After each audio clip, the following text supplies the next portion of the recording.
Hello everyone, welcome to the class.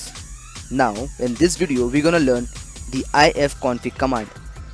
The ifconfig stands for interface configuration. It is a utility for Linux machines to configure, assign, add, delete, control and query network interface in Unix or Linux machine. Common Linux users use ifconfig command to assign IP address and network to an interface or to disable or enable a given interface. Simply type ifconfig. If the ifconfig package is not there, just type pkg install, and if you will be able to see the two packages which we want to download. So you can download multiple packages. Just type pkg install busybox and net-tools.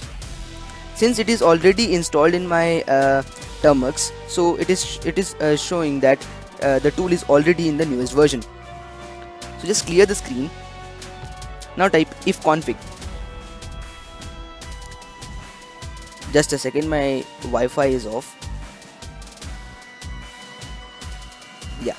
So again type ifconfig. Now as soon as my Wi-Fi gets connected, you will see a WLAN is coming up in my ifconfig. WLAN stands for wireless LAN, that is wireless local area network. Now if you type ifconfig and hit enter, you can see WLAN 0.